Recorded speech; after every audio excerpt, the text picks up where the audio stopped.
High আমার প্রিয় পরিবার, আমি Arpita's kitchen and daily blog channel থেকে আপনাদের কাছে আবার এসেছি নতুন একটা ব্লগ ভিডিও নিয়ে। এটা কিন্তু অন্যরকম, আজকে একটা স্পেশাল দিন। কি স্পেশাল দিন? আচ্ছা ধীরে ধীরে বলি। আমরা যখন আমি বাংলায় থাকতাম, ওয়েস্ট বেঙ্গলে, আজকের দিনটা খুব এনজয় করতাম, কিন্তু বাংলার বাইরে থাকার জন্য আজকের দিনটাকে খুব মিস করি। ওই জন্য দেখলাম শরীরটা একটু ক্লান্ত আছে, থাকলেও আমি বেরিয়ে পড়লাম যে আজকের দিনটাকে এনজয় করব। কারণ আমাদের বাচ্চাগুলো না বাইরে থাকার কারণে আমরা যে ছোটোবেলায় যে এনজয়গুলো করেছি বাচ্চারা সেগুলো পায় না। আচ্ছা সবার প্রথমে বলি, সবাইকে বলি অনেক ভালোবাসা সাথে থাকার জন্য, সাপোর্ট করার জন্য, ঠিক আছে?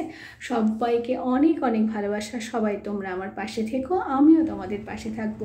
পুরো ভিডিওটা দেখবে, পুরো ভিডিওটা দেখে কেমন হয়েছে অবশ্যই জানাবে। আমি থাকি গুয়াহাটিতে, সবাই জানো, যারা জানো না তাদের বলে দিলাম। বিকেলবেলা বেরিয়ে গেলাম সবাই মিলে একটা অটো নিয়ে। এই অটোটা কিন্তু আমাদের পার্মানেন্ট অটো। অটো দাদা যিনি আছেন তিনি কিন্তু খুব ভালো মানুষ, তাকে ফোন করলেই তিনি এসে যান, তার সঙ্গে বেরিয়ে যাই আমরা ঘুরতে আশেপাশে। গুয়াহাটি কিন্তু ঘোরার জন্য দারুণ জায়গা, তাই না? বেরিয়ে পড়েছি ঘর থেকে ঘুরতে। আর কি স্পেশাল দিন এইবার বলছি। ওই যে রাস্তার ধারে অনেক লোকজন, ওই পাশের রাস্তাটা দেখুন।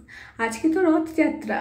যখন ছোটোবেলায় থাকতাম পাড়ায়, অলিতে গলিতে, বাড়িতে বাড়িতে সবাই রথ টানতো, কি ভালো লাগতো না? আমরাও কত রথ বানিয়েছি, রথ টেনেছি। দিনটাকে বড্ড মিস করি বাইরে থাকার কারণে। তা ভাবলাম চলো বেরিয়ে পড়ি আজকে অন্য কোথাও।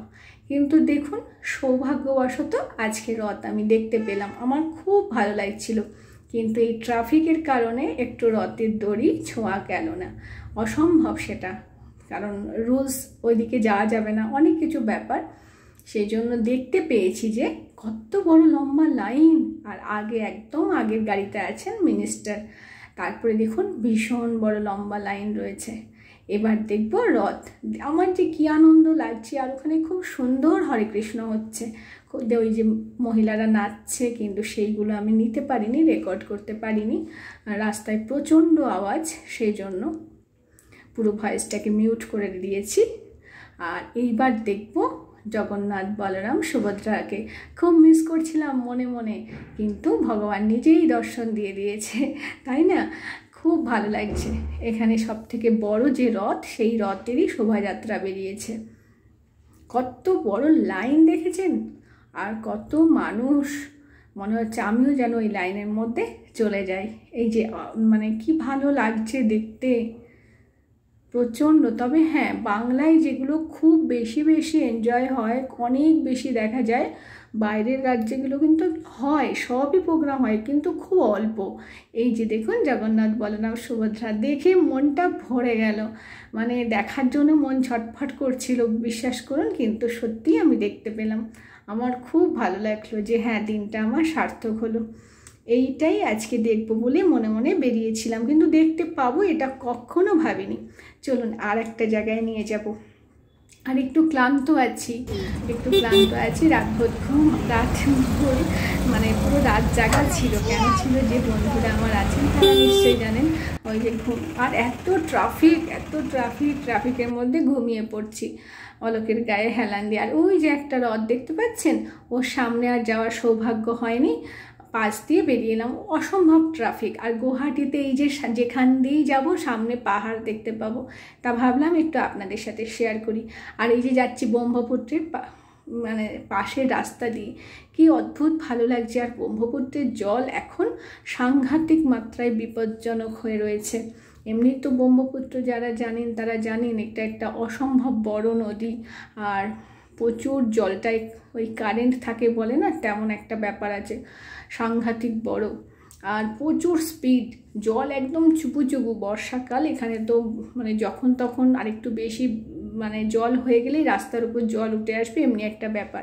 কিন্তু প্রাকৃতিক ভিউটা দেখুন, অসম্ভব ভালো লাগছে, মনে হচ্ছে গোয়ার মতো লাগছে। গোয়াতে যেমন পাহাড় আর সমুদ্র একসঙ্গে থাকে, এটা সমুদ্র নয় কিন্তু ব্রহ্মপুত্র, কিন্তু অনেকটা ফিল হচ্ছে গোয়া। কি নাইস লাগছে ভাবুন। এইখানে আমি দাঁড়িয়ে রয়েছি, একটু ফিল করুন বিকেলবেলার জলের মিষ্টি হাওয়া, অসম্ভব সুন্দর লাগছে, অসম্ভব সুন্দর। কিন্তু এত জল বর্ষাকালে প্রচণ্ড জল, খুব রিস্ক, প্রচণ্ড রিস্ক। ওই যে বড় বড় যে লোহাগুলো দিয়ে ঘেরা না, ওগুলো অনেকটা গ্যাপ। আমি অলোককে তাই বলছিলাম, কোনো বাচ্চা নিয়ে কেউ যদি ঘুরতে আসে কতটা তাকে সিরিয়াসলি মানে সাবধানে থাকতে হবে, যখন তখন বিপদ হয়ে যেতে পারে। ব্রিজ হচ্ছে, ব্রিজের কাজ চলছে, এগুলো দেখতে খুব ভালো লাগে কিভাবে যে ব্রিজ হচ্ছে। বাপরে বাপ, এত গভীর জলের মধ্যে। আর শুনেছি এখানে নাকি অনেক গভীর গভীর গর্তও রয়েছে ভেতরে। যাই হোক, যাই থাকুক, অত ভয় পেয়ে কাজ নেই। আমার ভীষণ ভালো লাগছে ভিউটা। আমি মানে প্রাকৃতিক সৌন্দর্য দেখার পাগল। আর এই যে ভিউটা, একবার ভিউটা দেখুন, মন ভরে যাবে। এই যে অলোক আর আমি এসছি, ছেলে মেয়েগুলো অটোতেই বসে আছে, সামনেই ওদের আর মানে ওপরে তুলিনি, কারণ ভয় করে, আমার ভীষণ ভয় করে। মেয়েটা তো খুব ছোট। এবার বেরিয়ে গেলাম অটো নিয়ে ব্রহ্মপুত্রের পাশ দিয়ে। আর একটা ভালো জায়গায় যাচ্ছি। কোথায় যাচ্ছি বলছি, সঙ্গে দেখতে থাকুন। ব্রহ্মপুত্রটা হয়তো দেখেছেন, কিন্তু এইভাবে এত সামনাসামনি একবার দেখে নিন, খুব ভালো লাগবে। এই ব্রহ্মপুত্রের মাঝখানের একটা দ্বীপেই রয়েছে উমানন্দা মন্দির, যে মন্দির কিনা এখন এই মুহূর্তে বন্ধ রয়েছে, কারণ ব্রহ্মপুত্রের জল চলছে বিপদ সীমার ওপর দিয়ে। সেই জন্য উমানন্দ মন্দিরে যাতায়াত এখন বন্ধ, কোনো লঞ্চ যায় না। সৌভাগ্য হয়নি আমার ওইখানে যাওয়ার। চলে এসেছি একদম ব্রহ্মপুত্রের গায়ে মন্দির, শুক্রেশ্বর মন্দির, নাম করা মন্দির, মানে কয়েক হাজার বছর পুরনো মন্দির। ব্রহ্মপুত্র মন্দিরটা ভাবলাম একটু বন্ধুদের সাথে শেয়ার করে নিই। আজকে রথযাত্রা, জগন্নাথ দেবের তো আর একটা রূপ নারায়ণ। ভাবলাম জগন্নাথ দেবকে তো দেখতে পেলাম, একটু নারায়ণকেও প্রণাম করে যাই। তবে যে গর্ভগৃহ আছে ওখানে ক্যামেরা অ্যালাউ নেই। এখান দিয়ে যাব গর্ভগৃহে, ডান দিকে রাস্তাটা দিয়ে। সেখানে কিন্তু আমি আর ভিডিও করব না, ঠিক আছে? একটুখানি বাইরে থেকে দেখিয়ে দিলাম। গর্ভগৃহে কত হাজার বছরের পুরনো নারায়ণ আছেন মূর্তি, ভীষণ ভালো লাগলো। আর খুব জাগ্রত ভগবান, জানেন তো। সবাই এখানে প্রদীপ জ্বালায়। আর চলুন, এটা তো নারায়ণ মন্দির দেখলাম, এবার আসুন ছোট শিব মন্দির আছে। এই যে দেখুন শিব মন্দির, খুব ভালো লাগে। মাঝে মাঝেই আমি এখানে চলে আসি। আর একটা যেটা মেন শুক্রেশ্বর ভোলেনাথ আছেন, সেখানেও আমি আপনাদের নিয়ে যাব। সবসময় অহরাত্র শিবের মাথায় জল পড়ছে, এটাও কিন্তু ব্রহ্মপুত্রের জল। আর ব্রহ্মপুত্র আর মন্দির কতটা দূরত্ব সেটাও আমি আপনাদের দেখিয়ে দেব। সবাই চিন্তা করে যে এত জল, শুক্রেশ্বর মন্দির আবার ডুবে যাবে না তো, কিন্তু না, একটা শক্তির তো ব্যাপার আছে, ওপরওয়ালার তো একটা ব্যাপার আছে, তিনিই হয়তো রক্ষা করবেন। এই যে পাহাড়ের ওপরে খাঁড়া সিঁড়ি, অসমে তো বা গুয়াহাটিতে তো সব পাহাড় পাহাড় পাহাড়, তাই না? কোনো মন্দিরে যেতে গেলে অনেক সিঁড়ি মানে উঠে যেতে হয়, এটা তো অনেক কম দেখছেন। আমি প্রচুর জায়গা ঘুরেছি, প্রচুর সিঁড়ি পার করতে হয়। আর ইনি বসে বসে হরে কৃষ্ণ করছেন, ঠাকুরের নাম করছেন। সেগুলো আর রেকর্ড করিনি, কারণ মন্দিরে অনেক লোকজন তো, সবার কথা রেকর্ড করিনি। সেটা ভয়েসটা হয়তো আপনাদের কেমন লাগতো জানি না, একসঙ্গে অনেক ভয়েস হলে যেমন লাগে হয়তো তেমন লাগতো। যাই হোক, ওপরে উঠছি। এই মন্দিরেও কিন্তু আমি অনেকবার এসেছি, আমাকে খুব টানে এই মন্দিরটা, ভীষণ ভালো লাগে। শুক্রেশ্বর মন্দিরে এখানে বিয়ে, অন্নপ্রাশন, যে কোনো শুভ অনুষ্ঠান কাজ এখানে হয়, তার জন্য একটা পার্মানেন্ট ব্যবস্থা আছে। আর এই যে চলে এলাম মেন মন্দিরে, সামনেই দুপাশে দুটো নন্দী বসে আছে। চলুন মেন মন্দিরে যাই, ভগবান ভোলেনাথকে একবার দর্শন করাই, ভীষণ ভালো লাগবে। চোখে দেখে তো ভালোই লাগবে, আর ওনাকে স্পর্শ করলে আরও ভালো লাগে। পুরো একদম ঠান্ডা বরফের মতন, মানে সবাই খুব জড়িয়ে মানে খুব ভালো ফিলিংস হয়। যারা বিশ্বাস করেন ভগবানে, তাদের কথা বলছি, খুব অদ্ভুত অনুভূতি হয়। চলুন চলুন মেন মন্দিরে যাই। সবসময় মানে ভিড় থাকে মোটামুটি। এই যে এখানেও আর একটা ভোলেনাথ আছে, এখানে লক্ষ্মী আছে, সবই আছে। এইবার মেন মন্দিরের সামনে যাব, গর্ভগৃহে যেটা আমরা বলি। এই যে ভোলেনাথ অনেক বড়, মানে এখানে 6-7 জন লোক ওনাকে, এই ভোলেনাথটাকে আড়ে ধরতে পারবে, এত বড় এত বড়। আর রূপোর সাপ, রূপোর কলসিতে জল পড়ছে, মানে এটাকে সবাই জড়িয়ে ধরে মাথা দিয়ে শুয়ে থাকে, যেন মনে হয় ভোলেনাথের কোলে শুয়ে আছি। অদ্ভুত ফিলিংস, যেটা কিনা আমি বলে বোঝাতে পারবো না।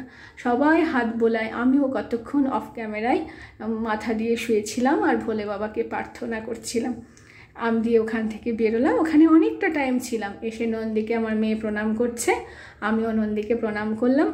এবার যাব মন্দির থেকে আস্তে আস্তে বেরিয়ে যাব। আশা করি আজকের ভিডিওটা খুব ভালো লাগবে আপনাদের, আর নতুন নতুন অনেক কিছু আমার সাথে সাথে আপনারা দেখতেও পারবেন। ভাবলাম শুভ দিন, ঘরে বসে কি করব, শরীর তো ক্লান্ত লাগে, কাজ তো আছেই, কাজ থাকলে কি হবে, একটু তো ঘুরবো, বাচ্চারা তো একটু এনজয় করবে। রথের দিন পাড়ায় পাড়ায় গলিতে গলিতে এই টুং টুং করে ঘন্টা বাজে, এগুলো খুব মিস করি। আর মন খারাপ লাগে যে আমাদের বাচ্চাগুলো এগুলো তো কিছুই জানতে পারলো না। এই যে ভদ্রলোক বসে আছেন, ওনার কাছ থেকে একটু টিকা পরে নিচ্ছি, কারণ ওনারাও তো বসে থাকেন না একটু আশায়, একদম ইগনোর করলে হবে কি করে, সেই জন্যই এসে গেলাম ওনার কাছে। ঠিক আছে, একটু আশীর্বাদ করে দিক উনি, ওই জন্য একটা টিকা লাগিয়ে দিচ্ছি। হাতে উনি ধাগা পরিয়ে দেবেন বলেছেন, হাতে একটু ধাগা পরিয়ে নেব। অলোক নেমে গেছে, ওর আবার জল দেখতে খুব ভালো লাগে, ও মনে হয় ওই দিকেই গেল। আমি এগুলো করে নিই, মেয়ে পরে নিচ্ছে ধাগা, ছেলে পরবে, তারপর আমি পরে নেব। দিয়ে ওনাকে কিছু মানে প্রণামী বলুন বা কিছু দক্ষিণা বলুন, সেটা দেব ওনাকে কিছুটা। এক্ষুনি মেয়েটা আমার পড়ে যেত, যাই হোক আমি হাতটা ধরে রেখেছিলাম, ছেলে হাতটা ধরে রেখেছিল বলে বাঁচোয়া। অনেকটা খাড়া সিঁড়ি তো, এই যে উনি আমাকে পড়িয়ে দিচ্ছেন, মন্ত্র বলে বলে পড়িয়ে দিচ্ছেন। থাক, উনি দিন, উনি তো এটা করেন, ওনাদেরও খুশি করতে হবে, তাই না? আজকের ভালো দিন, একটু ভগবানের আশীর্বাদ নিয়ে যাই। উনি মন্ত্র বলে বলে ধাগাটা পরিয়ে দিচ্ছে। কাকে কোন হাতে, ছেলেকে ডান হাতে, মেয়েকে বাঁ হাতে, আমাকে বাঁ হাতে। উনি বললেন মেয়েদের বাঁ হাত আর ছেলেদের ডান হাতে পরাতে হয়। ইনি বসে আছেন, এনাকেও একটু প্রণামী দিলাম। উনি আবার টিপ পরাতে আসছিলেন, আর না কাকু আমি তো টিপ পরলাম, টিপ পরাতে হবে না। উনি বসে বসে সুন্দর মধুর সুরে কীর্তন করছেন। চলুন এবার নিয়ে যাই আর একটা জায়গায়, খুব ভালো লাগবে।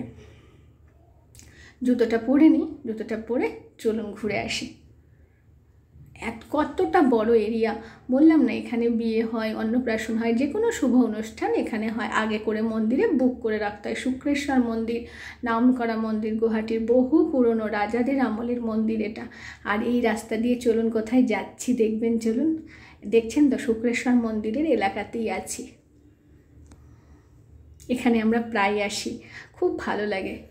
তা দেখলাম আজকে একটা ভালো দিন, মন্দিরে যাব না, মন্দিরে চলে এলাম। পার্কে তো যাই বাচ্চাদের নিয়ে, আজকে নয় পার্কে নাই বা গেলাম, পার্কে যাব অন্য আর একটা দিন, বাচ্চাদের নিয়ে পার্কে যাব, ওদের একটু খেলাবো, ওরা একটু স্লিপ চড়বে। আজকে একটু মন্দিরে চলে আসলাম, আর জগন্নাথ দেখতে পেলাম রাস্তায়, এটা যে কি খুশি হয়েছি, মানে মন চাইছিল একটু জগন্নাথ দর্শন করব, কিন্তু হয়ে গেল। জগন্নাথও হয়তো চাইছিলেন আমাকে, আমার মনের কথা হয়তো উনি বুঝেছেন। আর দেখুন ওই যে ব্রহ্মপুত্রের মাঝখানে কি বিশাল বিশাল গর্ত আছে, যার জন্য জলের যে আকৃতি, গর্তের আকৃতিগুলো ওপর থেকে ফিল হচ্ছে, তাই না? প্রচুর এখানকার যারা লোক, স্থানীয় বাসিন্দা, তারা বলে ব্রহ্মপুত্রের নিচে প্রচুর বড় বড় গর্ত আছে, সাংঘাতিক বিপজ্জনক, মানে এটা ব্রহ্মপুত্র। এটা বললে হয়তো আপনারা বিশ্বাস করবেন কিনা জানি না। আমাদের ওয়েস্ট বেঙ্গলে গঙ্গা আপনারা যদি দেখেন আর যদি ব্রহ্মপুত্র দেখেন, তখন ব্রহ্মপুত্র অনেক চওড়া, অনেকটা চওড়া, তখন গঙ্গাটাকে ছোট ছোট মনে হবে। অসম্ভব চওড়া আর অসম্ভব বিপজ্জনক, চোরা বালি, মানে কি বলবো। যাই হোক, ওখান থেকে আমরা বেরিয়ে এলাম, বেরিয়ে এসে এক জায়গায় টোটো দাদাকে দাঁড় করিয়ে অলোক আইসক্রিম কিনলো। খুব গরমে ভাবলাম একটু বেরিয়েছি যখন, আইসক্রিম খেতে খেতে যাই। যাওয়ার আগে অবশ্য যখন যাচ্ছিলাম ও চিপস কিনেছিল। এখন আইসক্রিম খেতে খেতে আমরা বাড়ি যাচ্ছি, সন্ধে হয়ে গেছে। সবাই এতক্ষণ ভিডিওটা দেখার জন্য সবাইকে অনেক ভালোবাসা। পাশে থাকবেন, সুস্থ থাকবেন, আমিও আপনাদের পাশে থাকবো। পুরো ভিডিওটা ওয়াচ করবেন, আর কেমন লাগলো অবশ্যই কমেন্টস করবেন। আর সবাইকে কি বলবো, শুভ রথযাত্রা, অনেক অনেক ভালোবাসা। Bye bye.